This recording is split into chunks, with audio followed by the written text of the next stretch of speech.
perusahaan menurut operasinya. Menurut operasinya, jenis perusahaan digolongkan menjadi 3 bagian.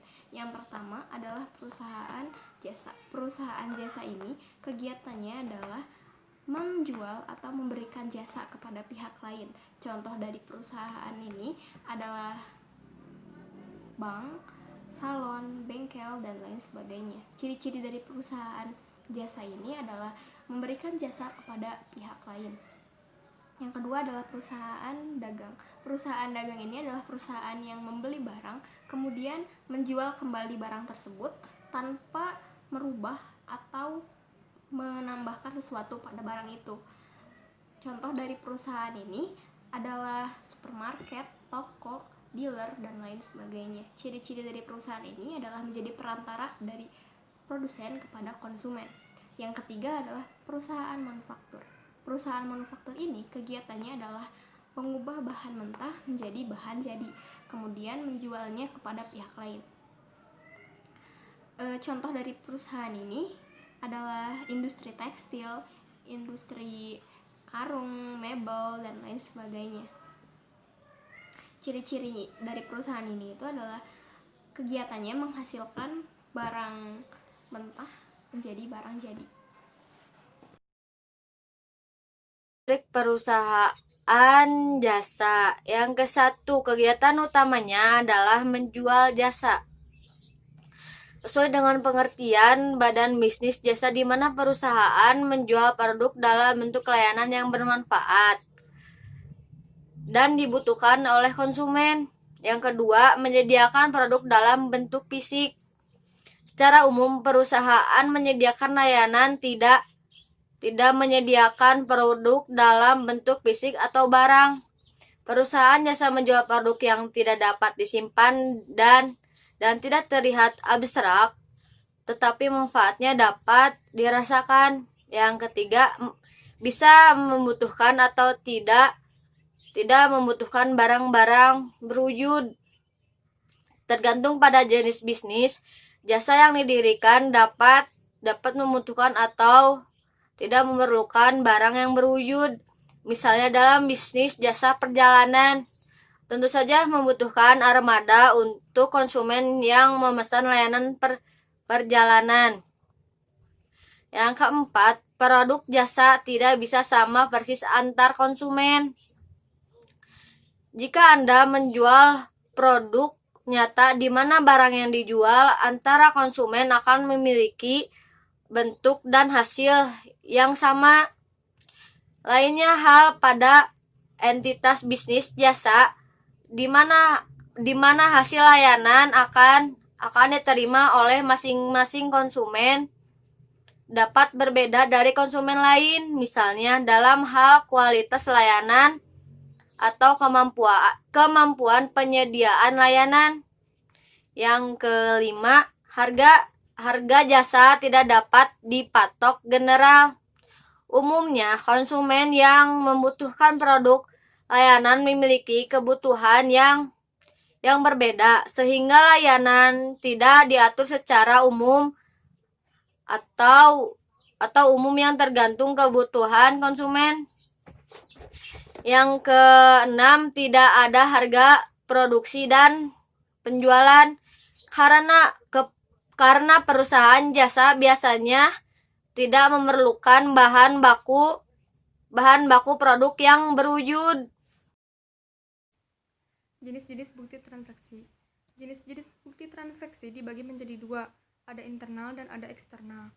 Transaksi internal adalah transaksi yang terjadi di dalam internal suatu organisasi ataupun perusahaan saja. Macam-macam bukti transaksi internal dibagi menjadi 3. Yang pertama, bukti kas masuk. Bukti kas masuk merupakan tanda bukti bahwa perusahaan sudah menerima uang secara cash atau tunai. Yang kedua, ada bukti kas keluar. Bukti kas keluar adalah tanda bukti bahwa perusahaan sudah mengeluarkan uang tunai seperti pembayaran gaji, pembelian dengan tunai, pembayaran utang, ataupun pembayaran lainnya. Yang ketiga, ada memo. Memo adalah bukti pencatatan antar bagian maupun manajer dengan bagian-bagian yang ada di lingkungan perusahaan. Dan ada transaksi eksternal. Transaksi eksternal merupakan transaksi yang terjadi antara pihak internal dengan pihak eksternal organisasi atau perusahaan. Macam-macam bukti transaksi eksternal. Yang pertama ada kwitansi. Kwitansi merupakan bukti transaksi pada penerimaan sejumlah uang dan ditandatangani oleh pihak penerima uang lalu diserahkan kepada yang melakukan pembayaran. Yang kedua ada faktur. Faktur merupakan pernyataan tertulis mengenai barang yang telah dijual baik dalam jumlah dan harganya. Faktur ini dikeluarkan oleh penjual kepada pembeli. 3. Nota kontan.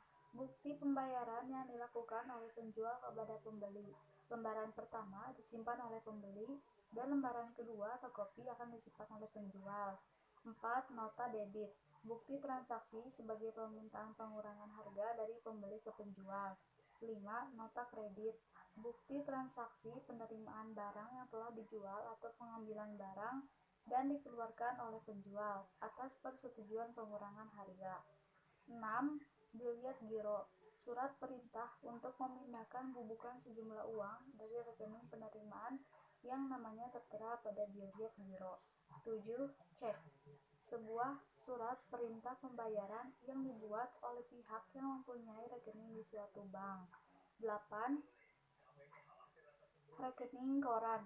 Sebuah bukti mutasi kas di bank yang disusun oleh pihak bank untuk para nasabahnya. Saya akan menjelaskan tentang siklus akuntansi perusahaan jasa. Yang pertama yaitu identifikasi dan analisis transaksi penggolongan. Karena tidak semua transaksi dapat dicatat, transaksi yang dapat dicatat adalah transaksi yang mengakibatkan perubahan posisi keuangan perusahaan, memiliki bukti dan dapat dinilai ke dalam unit moneter secara objektif. Yang kedua yaitu pencatatan transaksi ke dalam jurnal. Setelah informasi transaksi dianalisis, kemudian dicatat dalam buku jurnal. Jurnal adalah suatu catatan kronologis tentang transaksi-transaksi yang terjadi dalam suatu periode akuntansi. Catatlah seluruh transaksi keuangan secara detail pada jurnal umum berdasarkan data-data yang dikumpulkan agar memudahkan kita pada tahap-tahap selanjutnya. Yang ketiga, memposting ke buku besar. Buku besar adalah kumpulan rekening-rekening pembukuan yang masing-masing digunakan untuk mencatat informasi tentang aktiva tertentu.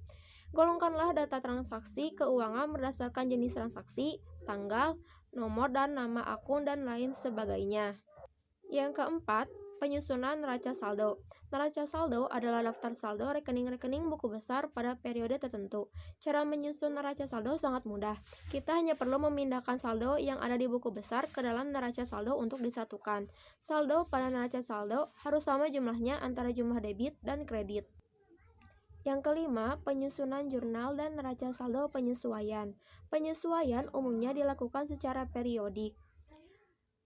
Biasanya saat laporan akan disusun. Kemudian, kita juga harus membuat neraca saldo kedua dengan cara memindahkan saldo yang telah disesuaikan pada buku besar ke dalam neraca saldo yang baru. Keenam, neraca lajur. Penyusunan neraca lajur akan mengacu pada neraca saldo dan jurnal penyesuaian. Apabila keduanya sudah Anda buat, maka penyusunan neraca lajur bisa dilakukan secara mudah. Neraca lajur akan memberikan informasi dalam bentuk laporan laba rugi dan neraca. Keduanya itu akan menjadi dasar dalam pembuatan laporan keuangan. Yang ketujuh, penyusunan laporan keuangan. Berdasarkan informasi pada neraca saldo setelah penyesuaian, tahap selanjutnya yaitu menyusun laporan keuangan.